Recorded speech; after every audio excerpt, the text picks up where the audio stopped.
हमारे पास टॉपिक है the sense of hearing. Chapter number 53 है गाइडेंस से।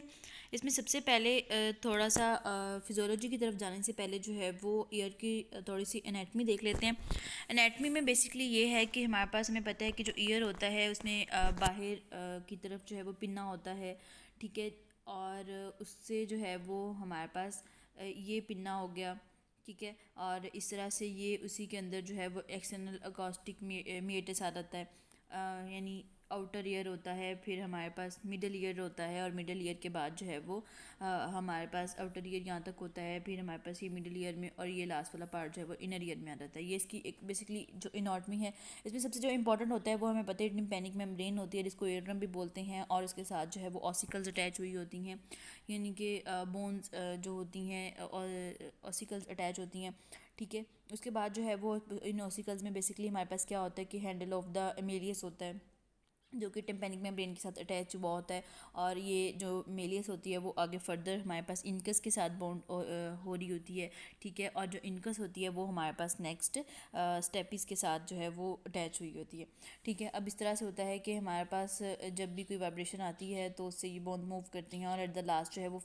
जो हमारे पास फेस प्लेट होती है स्टेपिस की, वो मूव करती है अगेंस्ट द ओवल विंडो, ठीक है। और उससे जो है वो आगे नेक्स्ट फर्दर प्रोसेस होता है सारा साउंड की वाइब्रेशंस मूव करने का।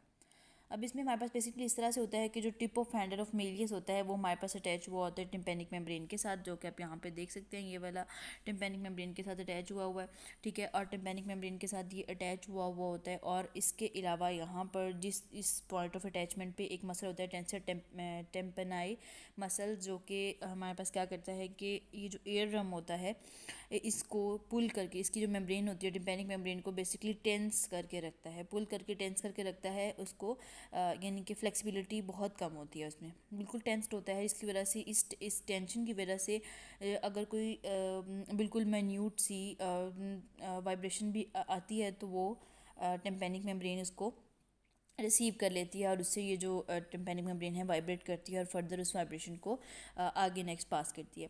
ये बात होगी। अब उसमें हमारे पास ये है कि जो हमारे पास ओसिकल्स होती हैं इसमें मिडिल ईयर में जो कि हमारे पास मेलियस है और इनकस है, ये एज अ लीवर, पूरा लीवर सिस्टम बनाया होता है, तो ये एज अ एक सिंगल लीवर के तौर पे काम करती हैं दोनों मिल के।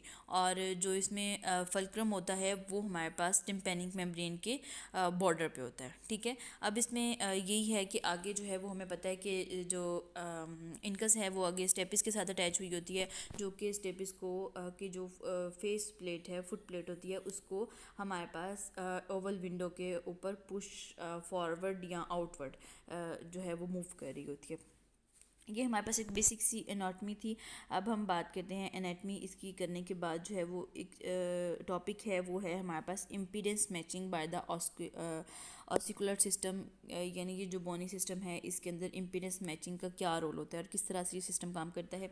इसमें सबसे पहले आपको बताना चाहिए जो एम्पलीट्यूड होती है यानी मूवमेंट ऑफ द डिस्टेंस होता है, जब हमारे पास मूव कर रही होती है जो साउंड होती है वो कहाँ से मूव कर रही होती है, ओवल विंडोज, यानी सॉरी ओवल विंडो कह रही हूँ, जो हमारे पास एक्सटर्नल ईयर से लेकर जब इंटरनल ईयर तक जाती है तो मिडल ईयर का अंदर क्या रोल परफॉर्म होता है। तो अब जब हमारे पास जो एम्पलीट्यूड होता है वो बेसिकली क्या होता है, जो हैंडल ऑफ मेलिस पर अगर बात करें तो हमारे पास हाई एम्पलीट्यूड होता है, लेकिन जैसे ही वो हमारे पास face plate of the stapes तक जाती है तो वहाँ तक जाते जाते जो इसका एम्पलीट्यूड है वो लो हो जाता है, ठीक है।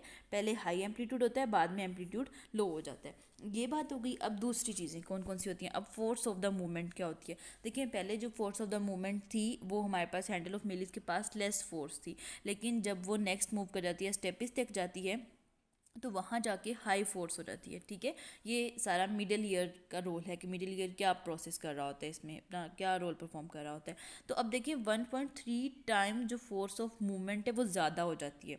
अब ऐसे ही नेक्स्ट अगर हम बात करें इसके सरफेस एरिया की, तो सरफेस एरिया देखें पहले हमारे पास बड़ा लार्ज होता है सरफेस एरिया, पहले हमारे पास 55 मिलीमीटर स्क्वायर होता है, लेकिन उसके बाद जो जब नेक्स्ट वो हमारे पास बिल्कुल एंड पे ओवल विंडो तक पहुंचती है तो वहाँ पर जाके सिर्फ 3.2 मिलीमीटर सरफेस एरिया रह गया। तो यानी कि 17 टाइम्स जो है वो लेस सरफेस एरिया, कितना 17 टाइम्स लेस सरफेस एरिया।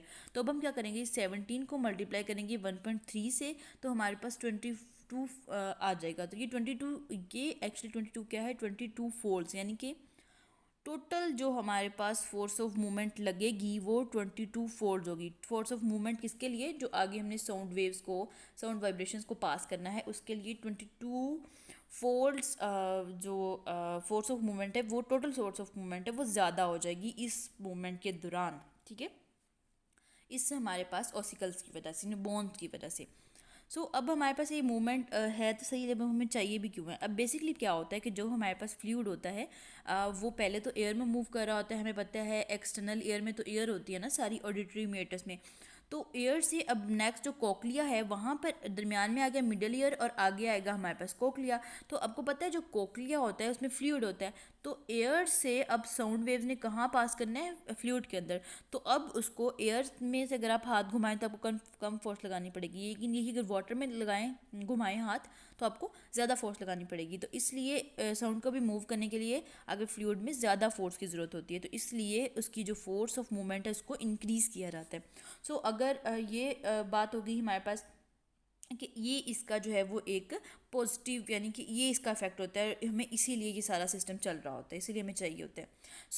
अब जो हमारे पास ये जो इम्पीडेंस मैचिंग होती है, यही वजह होती है कि ये जो जितनी हमें एयर के बाद वाटर में जाके भी जितनी फोर्स चाहिए, ये ऑस्कुलर सिस्टम जो है वो ऑसिकल्स हमें वो फोर्स प्रोवाइड कर रही होती हैं, यानी ये इम्पीडेंस मैचिंग प्रोवाइड कर रही होती हैं।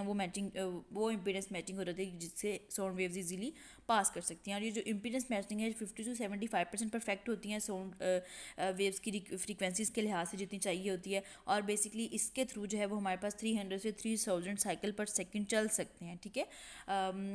अब हमारे पास जो है वो ये मोस्ट ऑफ द जो इस इम्पीडेंस पे इस सब की वजह से जो है वो हम लोग मोस्ट ऑफ द एनर्जी जो होती है कमिंग वेव्स की वो यूटिलाइज कर सकते हैं। अगर ये ना हो तो जो कमिंग वेव की एनर्जी है वो 99% तो वैसे ही बैक चली जाए और सिर्फ 1.1% यूज़ हो सके। तो उससे जो है वो हमारे पास अगर ये ऑसिकल सिस्टम और ये टिम्पैनिक मेम्ब्रेन ना हो, यानी जब मिडल ईयर का पोर्शन ना हम अंदर से निकाल दें, तो उससे हमारे पास क्या होगा कि जो हमारे पास हमारे ईयर की साउंड वेव्स को रिसीव करने की सेंसिटिविटी है वो 15 to 20 डेसिबल कम हो जाएगी।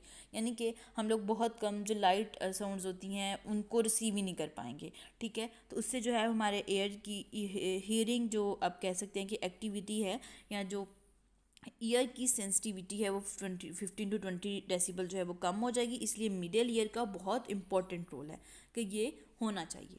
ये इसका सारा था मिडल ईयर।